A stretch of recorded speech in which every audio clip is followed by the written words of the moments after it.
strikes that they did, right? And there's a really kind of obvious pattern that gets set here that we can talk about as well. So the first, we'll get to the picture I put up, but the first really big strike of the post-Civil War era is the 1877 railroad strike. And so right around again that annus horribilis 1876, 1877, the railroads have this sort of really grim business model as far as the workers are concerned. Often the railroads expand rapidly and they go bust.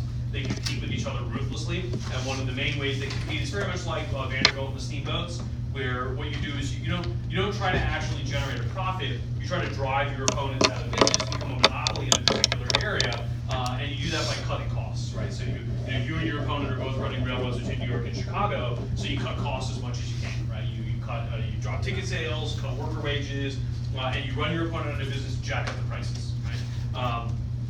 And so one of the things that the railroads often do is hire labor seasonally. Like they don't tell you that you're a seasonal worker, but they hire you and then you work for a while. Like great, half of you guys are fired until next August or something like that. And so the workers obviously it's a problem, right? It's in a lot of industries, a lot of areas. The railroad is the dominant industry. It hires a lot of people. It can pay good wages, but at the same time, the employment is extremely unstable.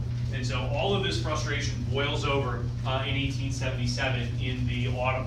And when the railroads begin to drop prices for the winter and lay off workers and whatever, the workers start striking.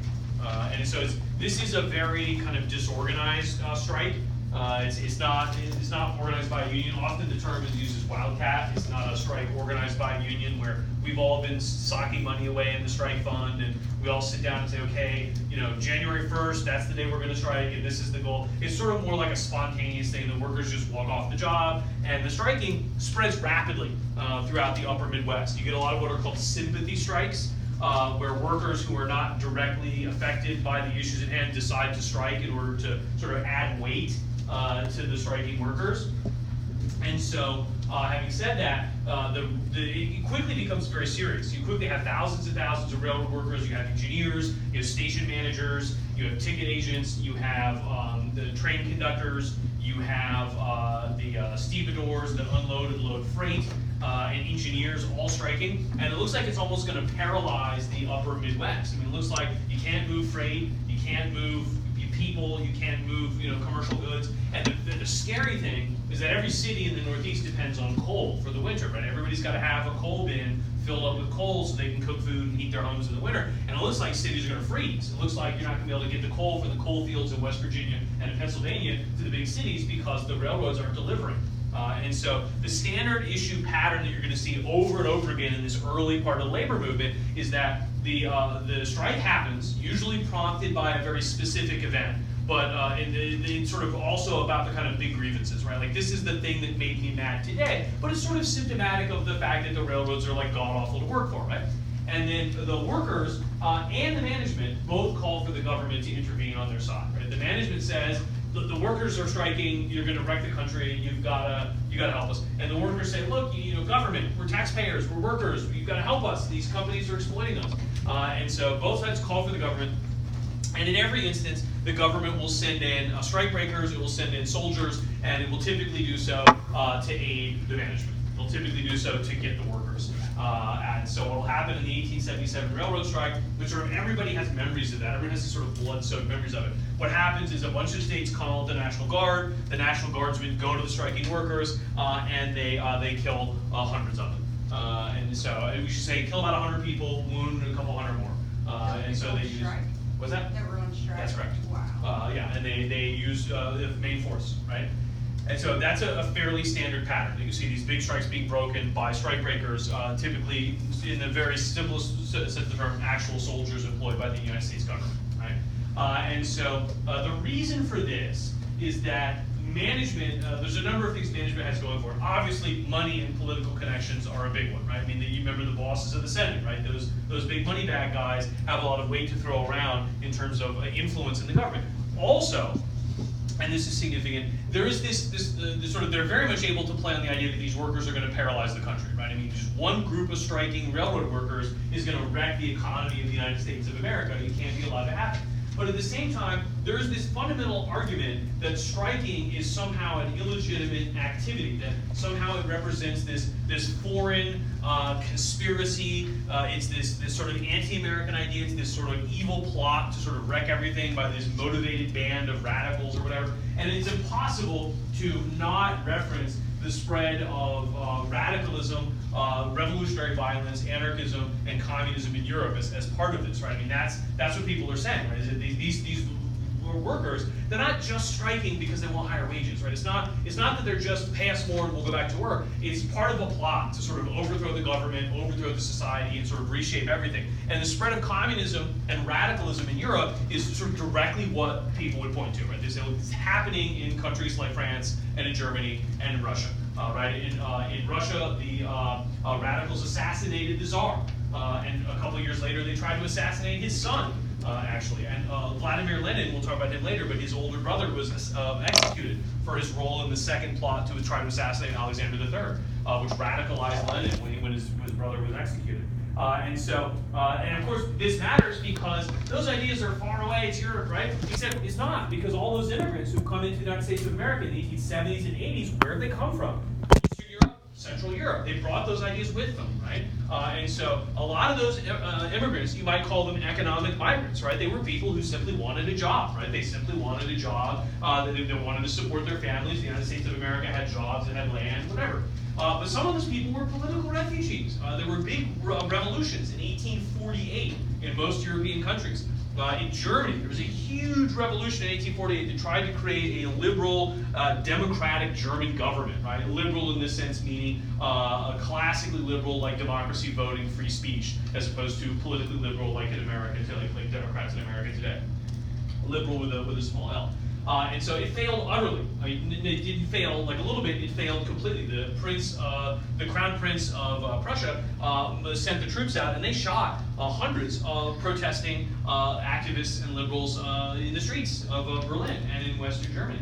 And so a lot of German liberals said, look, it's never going to happen. Right? We're never going to have the kind of country we want. The forces of autocracy, the monarchy, the military, they're never going to condescend or allow us to create the kind of country we want. But you don't have to create that country. You can just go to it, right? You can just get on a ship, you go to America, you become a citizen, you can vote. They have the kind of democracy that we can only dream about.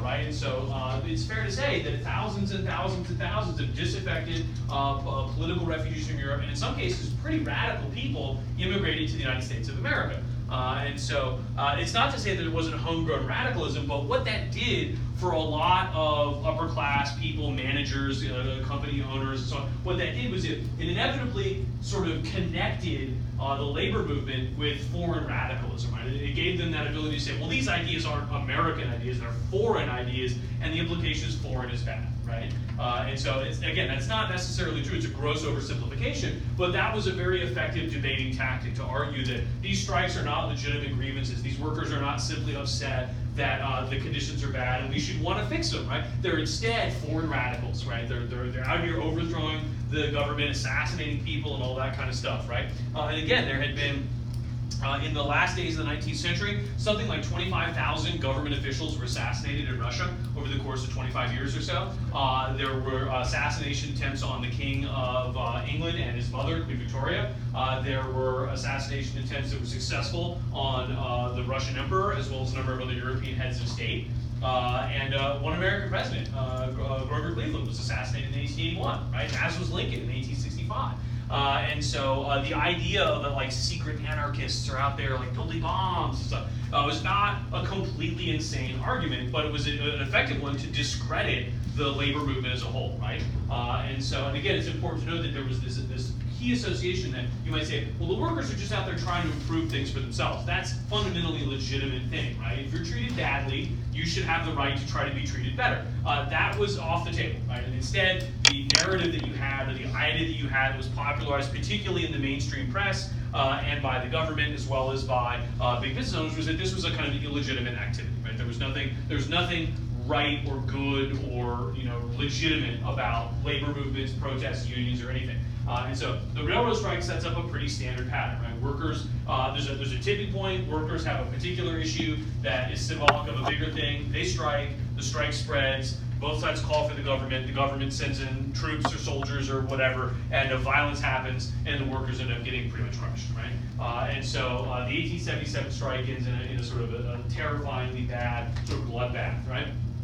And so we can say then between the 1880s and 1905, there were about 36 or 37,000 strikes in America. So I mean, you could argue that even as a lot of, you might say, more conservative opinion was extremely hostile to the labor movement, most workers viewed this as a fundamentally effective or worthwhile tactic, right? If you went into a factory and you could get workers to talk to you candidly, you say, would you like to be in a union? Do you think it would help you? They would probably say yes. They'd probably say, yeah, I think the union would be great. I would happily pay some of my wages to dues to set up a union. I would want them to negotiate better conditions for me. I would want to be able to strike if I thought things were bad. I mean, 37,000, 36,000 strikes, that tells you that people see this as a thing that they should do or should try to do, right? All the more so because it gets sort of stopped so much, right? And I bet if you talk to workers, they would argue that this is probably the most effective thing for them to do, right? If you said, well, what about organizing and registering to vote? They would say that might help in the long run, but like in the short term, you know, I need better wages now. I have a family to take care of. I don't want to get injured on the job, right? I don't want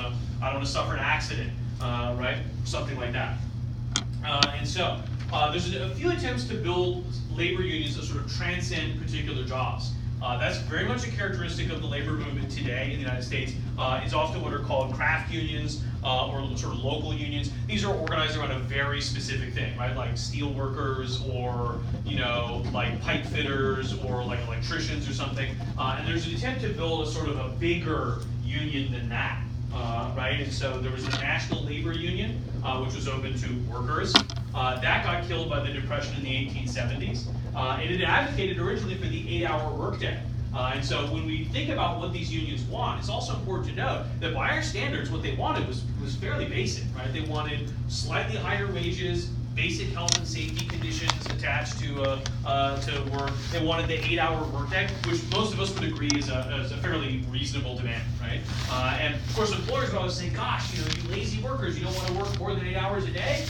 You know, if you work more, I'll pay you more. You're limiting how much money you can make if you will only work 8 hours a day." And what the workers would say is this very new concept that would be articulated in the 19th century, that they say, well, we want to work at a job, we want to make money, but we also want to enjoy our lives, right? We also want to earn money, and then in the spare time we have, do something fun, fulfilling, worthwhile, take care of our families, sort of live our lives, right?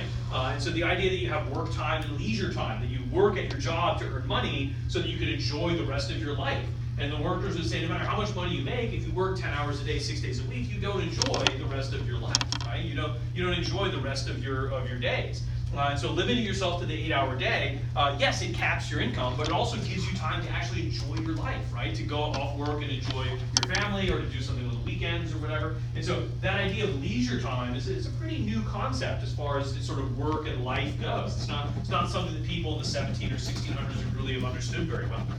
And so, of course, the other thing that workers pointed out is that 8-hour days were crucial if you were to ever improve yourself, right? If you're going to take second language classes in English, if you're going to go back to high school or to college and get a degree and get an education to learn some other skill, like, you know, you go to work in a factory so that you can pay for your night school, so you can take typing classes, or you can get a legal education or something.